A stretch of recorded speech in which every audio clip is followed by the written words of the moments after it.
books. I'm gonna get right to it because I got a lot of things to do. I've been busy taking care of business, but I'm just sticking to my plan to read my whole book to y'all chapter by chapter, day after day. I fell off a little bit because I've been working. I've been working on a movie. Just in case y'all haven't seen, I'm about to come out with a TV series. It's called the Gangster J TV series. Yeah, I'm tired. I've been smoking weed. I've been hanging out, working hard, doing shit all day. So don't trip on my eyes, but I'm good. I'm focused. I'm there. But at any rate, I've been working on this TV series, and I need some more actors, y'all. I need some females. I need around 5 females. We filmed 2 days of the Gangster Jake series already, so we got 2 days in the bag. You can check out what I said earlier uh, a little later on. If you ain't focused to what I just said, get focused. But let me read a little bit of my book, because I got things to do. This is about to be chapter 12. It's called The Other Side of a Gemini. Ring, ring, ring, ring, ring. Michelle, get up, get up. Answer your phone, Gangster Jake yelled from the shower. Baby, I'm tired, is all she moaned from underneath a fluffy comforter. Michelle had a hangover out of the world. Too many mixed drinks had her head spinning the following morning. Ring, ring, ring, ring, ring, ring, ring, ring, ring. He eventually jumped out the shower, wet, asshole naked, to find Michelle's phone. Damn, girl, get your lazy butt up. Hello, Gangster Jake answered in an upset voice. Is this Michelle? Is Michelle awake yet? Robin asked in a low, sweet tone. What happened to speaking first? I know your mama raised you better than that. I'm sorry. Good morning, Rohan. Is Michelle, are you guys okay? Her concerns were actually in reference to Michelle only. And he sensed it. What do you mean, okay? He plexed on her, caught an attitude. The other half of him surfaced. Michelle had always teased Gangster Jake about his split personality, but in spite of being a Gemini, he denied having one. I'm just reading some of my book in case y'all don't know what's going on. I am Arthur Nairi Jace. This is what I do. I read every now and then my story, and I'm reading chapter 12, which is The Other Side of a Gemini. I'm gonna catch up to this trillion. I catch up to this trilogy. You're gonna appreciate the fact that I'm reading this story to you. You're gonna be like, damn, that dude had the time to read the book to me. But later on, I ain't gonna have time, so you better catch up while I got time. All right, I'm gone. He cut her off, speaking the words at the top of his mind. Listen, little bitch. He looked over at Michelle, who dozed back off underneath the blanket. His voice lowered as he thought his words out very carefully. I hope you haven't told anyone about what happened in L.A.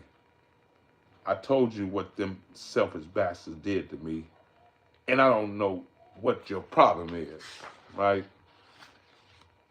Rohan, I don't have any problem with you.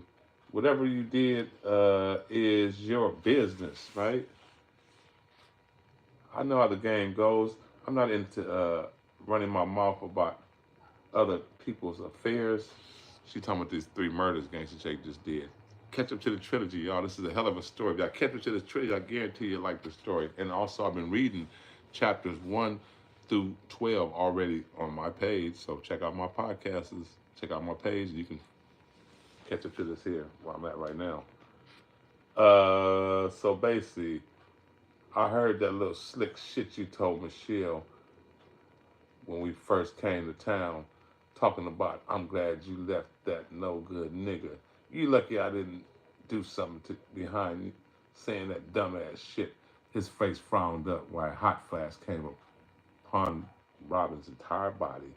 She was caught off guard with the threat he sprung on her.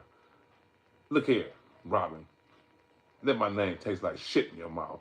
I thought we could be cool based on Michelle and the fact that you did help with my defense while I was in prison. But Robin, you've been acting real shady lately.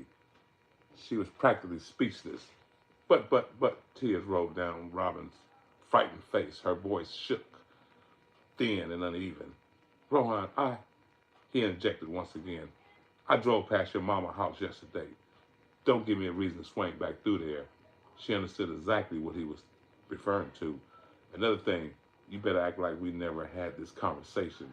And if I find out you mentioned it to anybody, you and your folks can cancel Christmas. Click. Robin sat on the edge of her bed, listened to what had turned into a dial tone. She could not stop crying or imagining Gangsta Jay killing her or her parents. God, please do not let this boy do any harm to me or my family. She cried out loud as tears continued flowing down her face. I don't know why this boy is stressing me out like this. Lord, please protect me from him. She cried out while dropping down to her knees. Robin had become hysterical. Gangsta Jay hopped back in the shower and continued jacking himself off. Masturbating had been a part of his program during his entire stay in prison. Since Michelle was out of commission and he was horny as a toad, he did what he had grown accustomed to doing. As much as he denied it, Gangsta Jay had become institutionalized. If it wasn't for him becoming so in love with Michelle, he probably would have been back in prison with his buddies. He had been home for a few months and owed it all to Michelle. She was one of the main reasons he strived so hard not to get caught after committing crimes. On the other hand, no matter how bad he wanted to be there with her, he refused to use that as a deterrent to avoid the promise he made young lad and his other homies on lockdown. Killing snitches is what he vowed to do. And as long as he was capable of doing so, that is what he planned on doing. 5 hours after Gangsta Jay hung up on Robin, Michelle rose from her sleep. She stretched out her arms and yawned before placing a pleasant, well rested smile on her face.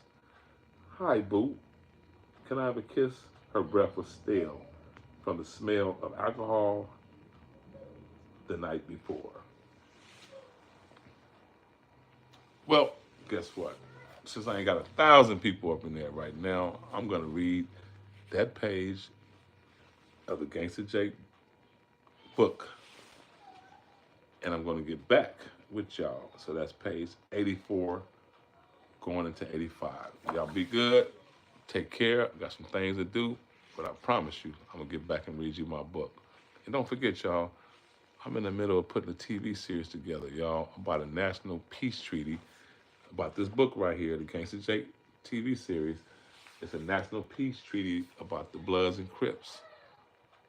And this peace treaty entailed consequences of death for those who chose to go against the peace treaty. So check it out. Check me out. Check out my work. Check out the process that we're going. We're doing some good filming. We're going to get back on the filming real soon, and we want you guys to be a part of the process. So see you at the top, not from the top. I'm Arthur Nairi Jace. I'm the big homie. AA, 5 Trey. 3s, please. I'm out of here. Let's get ghosts.